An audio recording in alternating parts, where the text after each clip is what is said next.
Very few people applied in India. And life is not about how brilliant you are. It's about luck. It's about प्रारब्ध. मैं हिंदू हूँ, तो मैं तो प्रारब्ध में बिलीव करता हूँ. मेरा आज प्रारब्ध था कि मेरे को हरिवंश जी को मिलना है, रघुनाथ जी की किताब पढ़ना है. So I went to an engineering school, then went to a business school, MDI, and then with all humility in 2020, it was one of the happiest days in my life. 12th Jan 2020, I was in Gurgaon doing a business meeting, and a letter arrived at my home to appoint me on the AICD, and the government of India appointed me on the MDI board. And I remember both my parents had come with me to MDI and got me admission. So I went to my home in Gurgaon, met my parents, touched their feet, and they were very, very happy. They were very proud. They don't say it to me like that, but I know they were very happy. So I got onto the board of MDI. Technically, I'm the second alumnus, but I'm the first PGPM, which is a flag off. But पहले sir Tripurari Sharan जी, उन्होंने वहाँ से executive MBA किया NMP.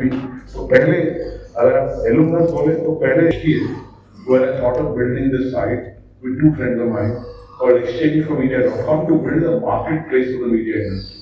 यहाँ media की खरीद फरोख्त. And we tried for 3.5 years, we couldn't build it. We started a newsletter called exchangeformedia.com newsletter. It became the home page of everybody, marketing, advertising, media, communication. How many of you want to be in marketing jobs? One. Advertising? 3, 4. And in media? 4.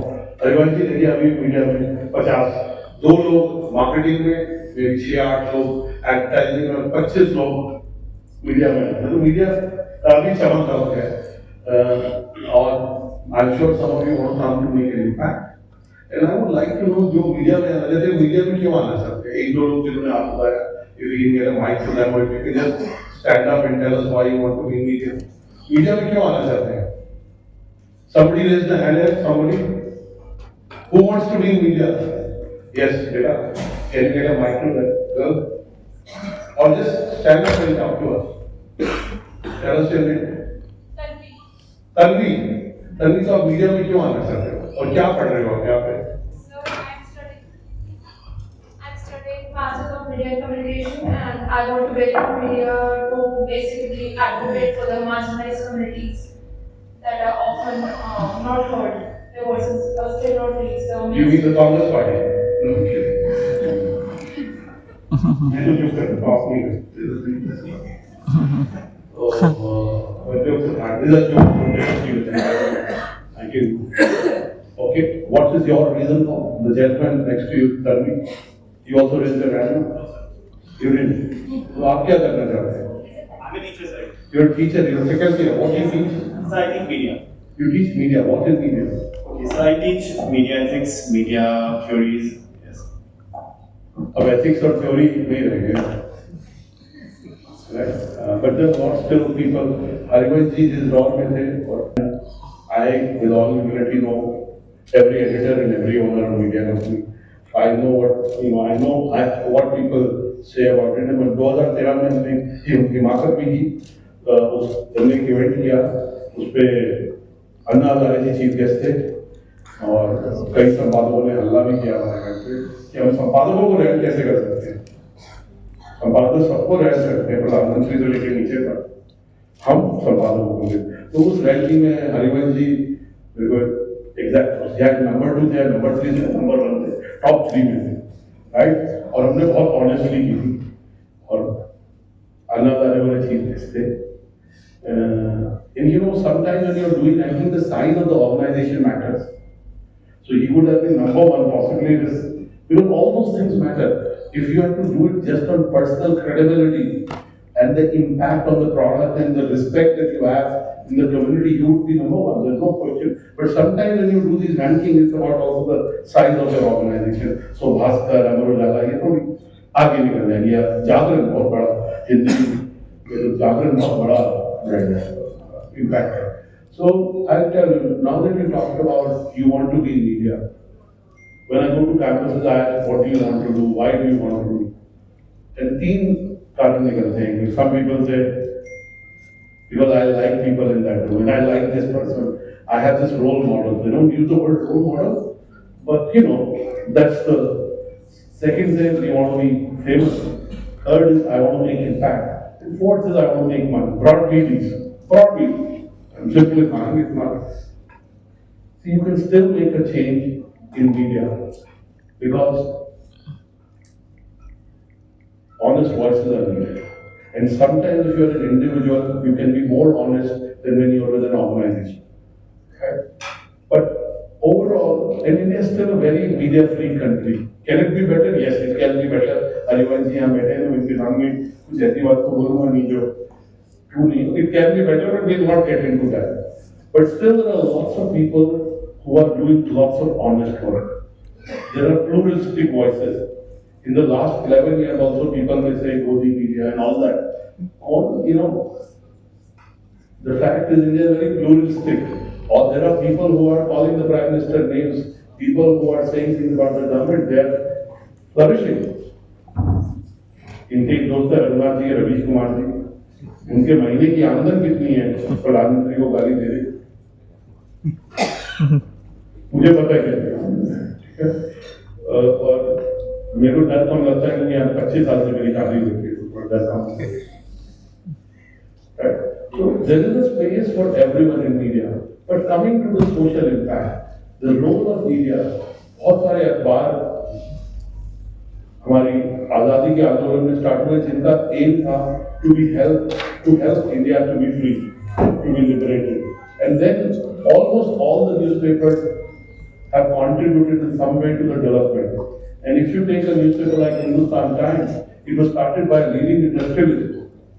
Because the growth of the country, the growth of the industry, and the growth of the media industry was synonymous. That was K.K. Birla, right? And his family. So today, more than ever, there is need for people who want to make a social impact through journalism. Let's talk of advertising and content. 2 years back, recognizing the trend in advertising, that every campaign, every advertising initiative today is a social impact, do good initiative, which is what the book is all about, right? The book is all about impact through ad journalism, right? That's the right. So if you take a channel like NDTV, did प्रधानमंत्री ने आके स्वच्छ भारत की बात की, but उससे पहले there was a campaign that it all pioneered on NDTV called Cleanathon, Swachhathon, something like that. Then the population of tigers were dwindling in India, still is. And Prime Minister has been doing his bit. But before he came into the picture, NDTV did a campaign called Save the Tiger. Aircel sponsored it. And I can go on. And in India, I mean, दो दिन पहले श्री शंकरशेठ ठाकुर जी का देहांत हो गया है, कई medical complication थी, बट उनको डेंगू भी हुआ और भी थी। बिकॉज मेरे मीडिया के दोस्तों ने फोन किया कि क्यों हुआ, तो मैंने दूसरा लोग जो उनके बहुत करीबी दोस्त थे उनको फोन किया, तो मुझे पता लगा। But we are still dealing with mosquitoes. It doesn't matter which gym you go to, what diet you eat, when you sleep, but you can be bitten by a mosquito and die tomorrow. So, cleanliness and health are intertwined, right? Here's other complication too. I'm not a doctor, but it's never one thing that leads to such thing. And he was a great journalist, the fearless editor, one of his kind, right? Bihar se the wo. So, point I'm trying to make is, we started an exchange for media. How many of you read exchange for media? पढ़ते हैं नहीं पढ़ते? कोई पढ़ता है आप में से? I think we should do something on campuses. If you want to make a career in media, advertising, communication, you should read exchangeformedia.com daily. आपके पढ़ने से हमारे को कोई advertising नहीं मिलती, CMOs के पढ़ने से मिलती है. But it'll be good for you, okay? And it'll be good for us also. Let me say that. And we have a weekly called Impact. I carried a copy with me because I said, मेरे को आप लोगों की attention मिल रही है. It's a weekly for the last 22 years in the business of advertising. You should subscribe. The college should subscribe for you. You can also subscribe to a digital media budget. So we started an exchange for media awards and a conference called Do Good, which is for social campaigns. And today, 80% of the winners in our advertising awards or in Cannes are campaigns that are social impact oriented. Because whether it's the education of a girl child or any of the 17 SDG goals in India, there's so much work to do. You know, as somebody who's a policy maker, who's in the parliament, who knows what bills are coming, what is the impact of legislation, he knows in India there is, while the government has done a lot in the last 11 years, there's still a long way to go on some basic things. I mean, they're trying to do a lot very fast and scale up. So, one big issue is bullying, cyberbullying. The other is the impact on mental health of social media. Right? Now, if you could do a campaign which supports that. So, Shilpi's book is geared to documenting, to building case studies, to building a narrative for the students who may make a future career and practitioners to learn from what has happened. Advertising media by definition is about social impact. That is the only reason. It's not to make a profit. Profit is good because if you make a profit, then you can be independent.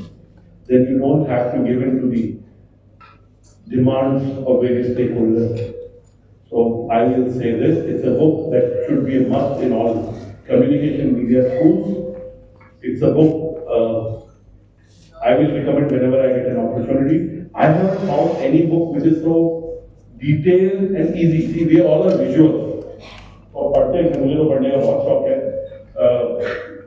लेकिन फिर भी visual books have their own charm. I have not written a book because I'm a perfectionist. I will write my own book, but now my brief to the person who's working with me on my book is it has to be an Instagrammable book. My children should be able to read my.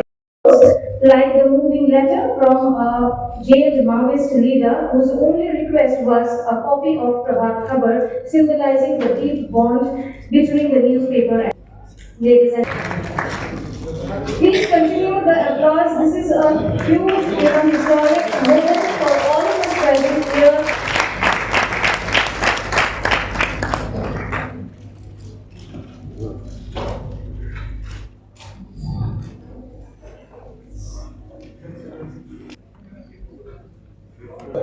नमस्कार।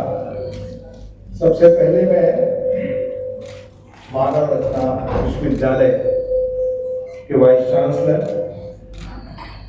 आत्मीय professor Sanjay Srivastava ji का और doctor professor शिल्पी झा जी का आभार व्यक्त करना चाहूंगा इस कार्यक्रम को होस्ट करने के लिए और मुझे आपके बीच यहाँ पुनः एक बार और उपस्थित होने का मौका देने के लिए।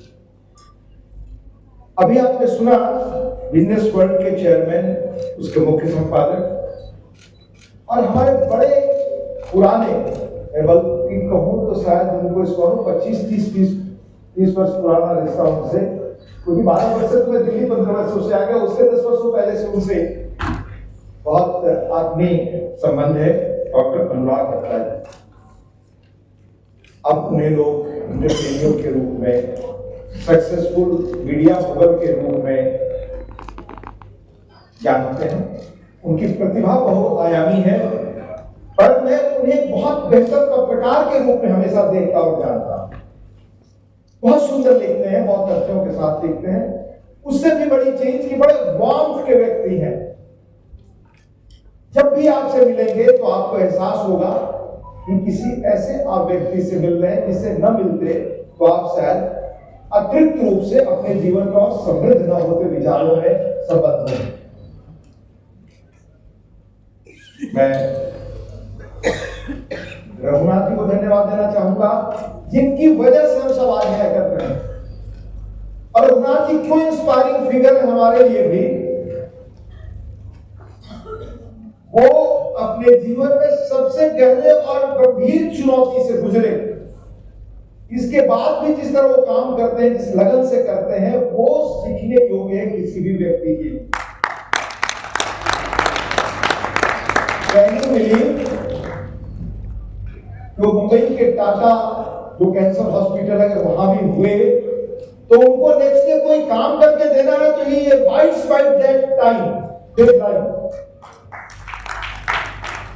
तो उनकी प्रतिभा और जिस तरह से पैशन से उन्होंने किताब लिखी, वो मुख्य वजह है उस कारण हम लोग आज यहाँ मौजूद हैं।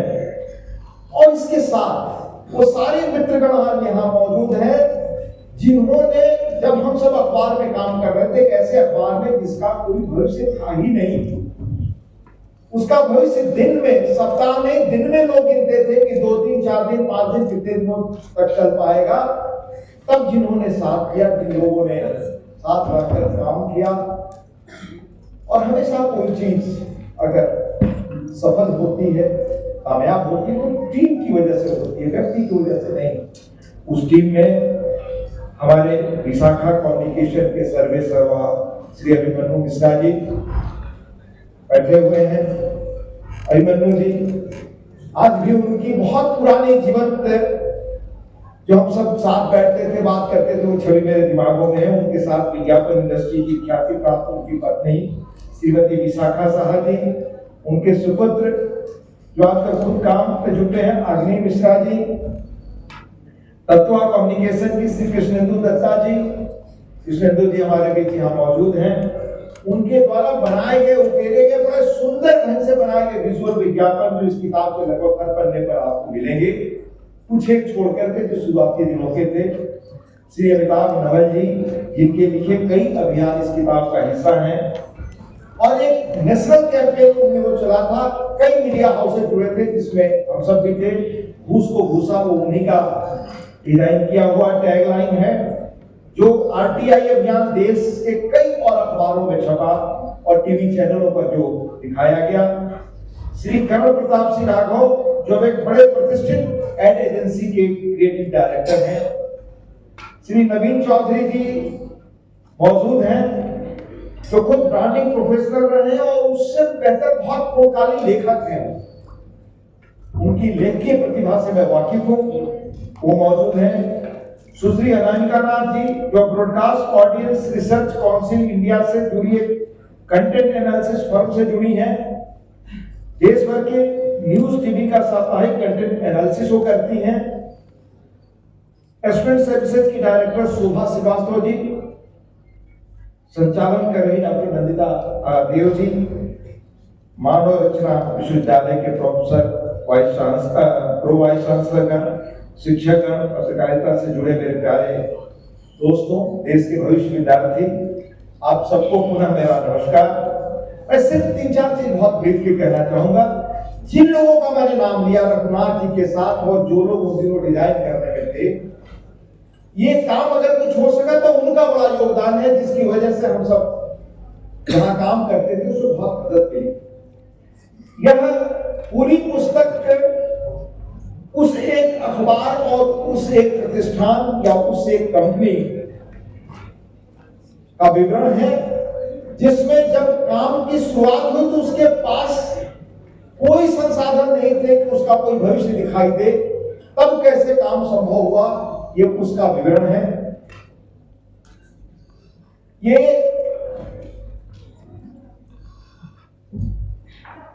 मैं आपको अगर बताऊं कि पहला दिन जब हम लोगों ने उस अखबार में काम शुरू किया, तो मुझे हमेशा याद आता था कि बंबई के टाइम्स ऑफ इंडिया ग्रुप के धर्मिक में काम करने, जो अपने समय की सबसे बड़ी पत्रिका थी, जहां से हमने काम शुरू किया था। फिर आनंद बाजार ग्रुप की सबसे प्रभावी पत्रिका रविवार, वहां से मैं एक बंद प्राय अखबार में आया था। जब हम टीम ने वहां काम करना शुरू किया तो उस अखबार का कोई भविष्य नहीं दिखता था। तो कैसे हम लोगों तक पहुंच सके कि हमारा अखबार अन्य अखबारों से भिन्न है, उसकी शुरुआत किस तरीके से हम लोगों ने की, उसकी कहानी। तब हमारे पास कोई संसाधन नहीं था, ये टीम जो बैठी हुई वो टीम भी नहीं थी। तो अखबार छपने से जो कागज बच जाया करता था, बहुत छोटा कागज जो बाद में वेस्ट में बिकता था, उस कागज पर पैम्पलेट छाप करके कैसे लोगों के बीच हम लोगों ने कम्युनिकेट करना शुरू किया कि how this newspaper is different from others. उस एक मामूली शुरुआत से कैसे हम सबने जगह बनाई, और वहां देश के बड़े प्रतिष्ठित और एस्टेब्लिश न्यूज़पेपर से जिनके बीच हमें काम करना था। सबसे जो स्पर्धा का दौर था, उसमें दूसरे अखबारों के लोग बातें करते थे कि इस अखबार को आप न उठाए, तो हॉकर्स अखबार नहीं उठाते थे। हम लोगों ने कैसे पाठकों के बीच अपने बदले हुए स्वरूप अखबार का जो कंटेंट था उसकी सूचना देकर के पाठकों से डिमांड क्रिएट कराया, उसकी कहानी है। इसमें कई अनेक प्रसंग हैं, पर मैं उस पर बताने के बजाय दूसरी बात कर, क्योंकि नवीन जी से बात होनी है, उसमें बहुत सारी चीजें सामने आएंगी।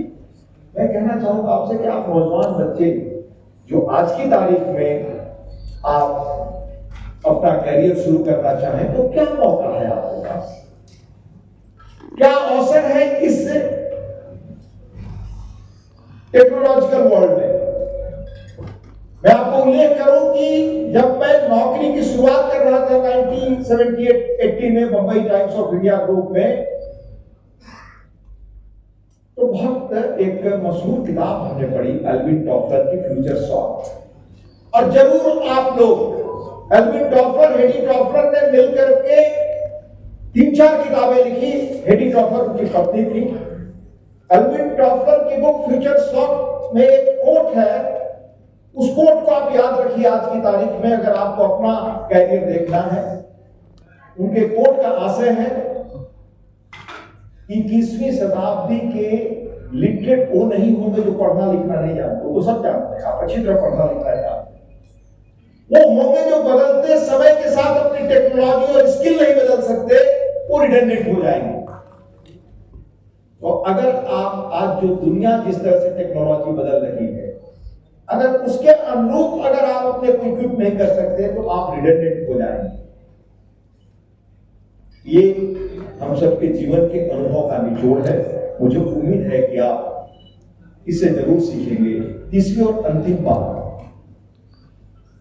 मैं अभी 3 दिनों पहले मेरे एक मित्र ने न्यूयॉर्क से एक पुस्तक के बारे में भेजी, एक आईपॉड, इंटरेस्टिंग टाइम्स, जरूर सुनिएगा क्योंकि आपकी पीढ़ी और आपसे जुड़ी हुई चीजें हैं। वो न्यूयॉर्क टाइम्स शायद इसको चलाता है। एक पुस्तक आई है जो अभी भारत में आई नहीं है, शायद महीने 2 महीने में आ जाए, इंटरनेशनल मार्केट में है। Breakneck China quest to engineer the future. Technology कैसे दुनिया को बदल रही है और चीन ने कैसे अपने को बदला है। मुझे उससे जानकर आश्चर्य हुआ कि पॉलिसी मेकिंग में कैसे चीन ने शुरू से शुरुआत की। उनके यहाँ 2002 तक जो उनकी पॉलिट ब्यूरो मेंबर थी, पॉलिट ब्यूरो ही वहां सब कुछ तय करता है, उसमें से 9 के 9 सदस्य सिविल इंजीनियरिंग के बैकग्राउंड से। वो कहते हैं यूएस के बारे में बातचीत है कि आज यूएस दुनिया को कंट्रोल करेगा या चाइना करेगा। ये किताब उसी पर संबंधित है। उसमें कहते हैं यूएस के बारे में जो क्वेश्चंस कर रहे हैं वो, I contrast that with the lawyers society of the United States, the lawyerly society, यानी वकालत करने वाली, तर्क करने वाली सोसाइटी या समाज of the United States is really good at stopping a lot of things.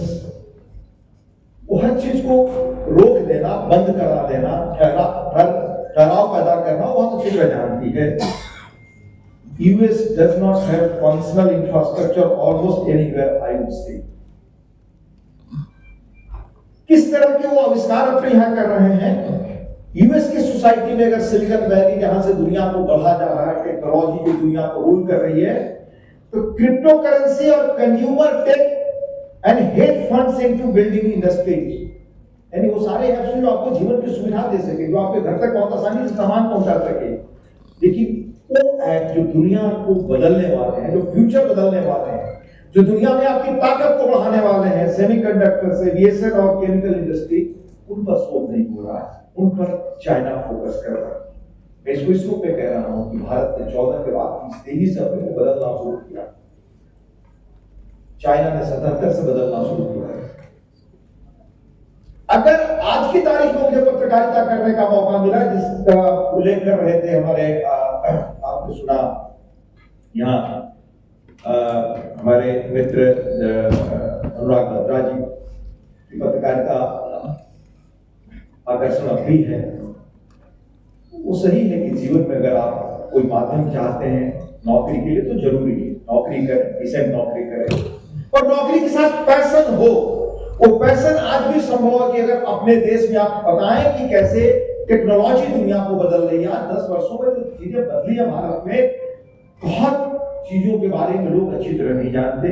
अगर हम टेक्नोलॉजी के माध्यम से चुनौती स्वीकार करके चीजों को कर सकने की क्षमता रखते हैं तो हमारे लिए फ्यूचर ही फ्यूचर है, अवसर ही अवसर है।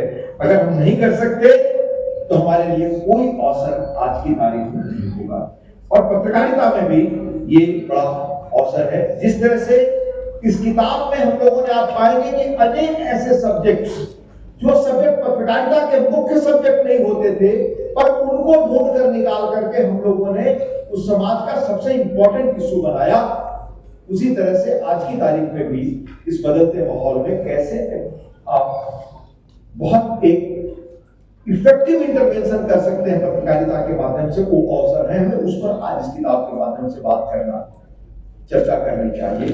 मुझे लगता है जब बातचीत होगी तो बहुत सारे सवाल आएंगे। आज मैं बस उतना ही कहना चाहता हूँ कि पुस्तक इस रूप में आप देखें कि आपके जीवन के लिए उस तरह की चुनौतियां मिले तो आप क्या कर सकते हैं।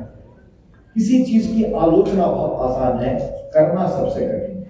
अगर आपने जीवन में नया रास्ता चुना है, अगर आपने कुछ नया करने का, इनोवेट करने का संकल्प लिया है तो आपके सामने रास्ते हैं। मुक्ति बोध एक बड़े मशहूर कवि हुए हिंदी में, उन्होंने एक पंक्ति कही थी, एक पांव रखता हूं हजार राहें फूट पड़ती है। अगर ये क्षमता आप में है तो आपके लिए फ्यूचर चुनौती नहीं है, आप फ्यूचर को अपने अनुसार ढाल सकते हैं। यही इस किताब का संदेश है। और रघुनाथ जी ने जिस तरह से इसमें परिश्रम करके बहुत सुंदर ढंग से चीजों को इफेक्टिवली रखा है, उससे आप अपने समय की चुनौतियों को कैसे हल करें और अपनी जगह बनाए, छाप छोड़े, ये आपके लिए इसी से यही मैसेज मिलता है। मैं उन्हें भी बहुत धन्यवाद देता हूं और आप सबको भी बहुत बहुत धन्यवाद। We're taking home so much learning. Challenges is what makes us. Doing is the